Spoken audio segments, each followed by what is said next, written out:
One thing I've been trying to encourage since the beginning of this whole pandemic is some historical perspective, right? Saying, okay, guys, let's see, we're shutting down the global economy for this pandemic. We've had pandemics before, like the Spanish flu, which was very bad, but we didn't do this, we didn't do that. We've had other virus scares, Zika, Ebola, HIV. We should, kind of maybe temper and no, the left doesn't want you to temper any of your hysteria with perspective. The one thing the media are trying to discourage, number one, is historical perspective. Okay, they won't let you talk about historical precedent. They won't let you talk about other illnesses. If you say, let's compare this virus to the flu, they'll scream and yell at you and say you're not allowed to do that. Why? I couldn't tell you why. This is the real threat to liberty. This is why tyrannical regimes, like in fiction or in reality, always want to erase the past, because the past is a great bulwark against the political overreaches of the present. And so in 1984, right, George Orwell says, there was no such thing as history. History was erased. There's only the eternal present in which the party was always right. The party is always changing its narrative. The left has changed its narrative. The media have changed its narrative on the coronavirus as they've been more and more wrong. But they just deny all the predictions they made the week prior, or 2 weeks prior. This is the threat to liberty, our lack of perspective and our lack of self-control. Trump is not letting the press derail him, though. He never does. Can't stump the Trump. So the press now have devolved to asking questions that are more or less, President Trump, when did you stop beating your wife? They're now accusing President Trump not only of being responsible for the coronavirus, because I guess President Trump was leading the research in the Wuhan laboratory or something, or he was cooking up bad batches of bat soup. They're not only blaming him for that, they're comparing it to the Vietnam War. If an American president loses more Americans over the course of 6 weeks than died in the entirety of the Vietnam War, does he deserve to be reelected?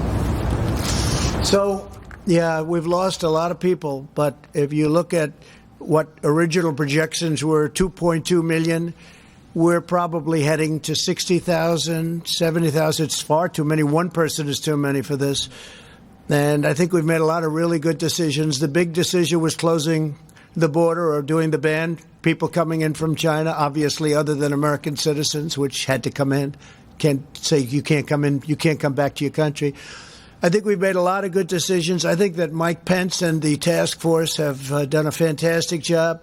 I think that everybody working on the ventilators, you see what we've done there, have done unbelievable. The press doesn't talk about ventilators anymore. They just don't want to talk about them, and that's okay. But the reason they don't want to talk, that was a subject that nobody would get off of.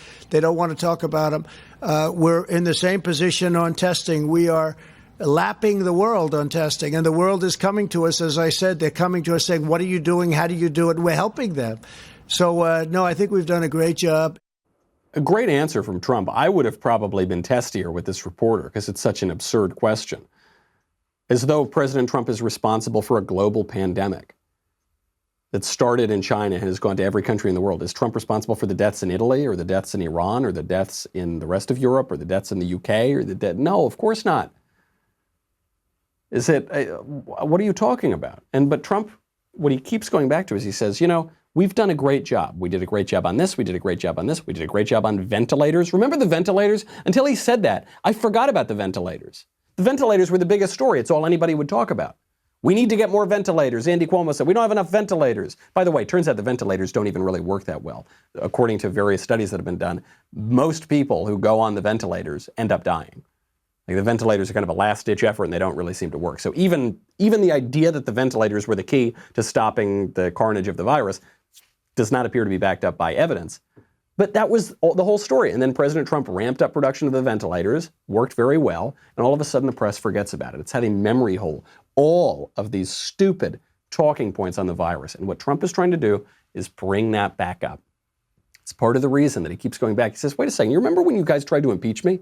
Hey, remember when you tried to say I was a Russian stooge? You remember that? Do you remember that? Because you wouldn't if you're just watching the mainstream media. You become hypnotized by the mainstream media. You become whipped up into a frenzy. You lose all perspective. And when you're whipped into a frenzy, that's the threat to liberty. I can't stress this enough. It's not just the edicts that come out of the governor's mansions. It's your own behavior, and we are increasingly being accustomed to behavior that is not befitting a free people. Hey, Michael Knowles here, and the fact is, a life of cigars and scotch does not come cheap. So please be sure to subscribe to the Daily Wire on YouTube, because I depend heavily on your support to continue this wonderful lib-triggering life. Thanks.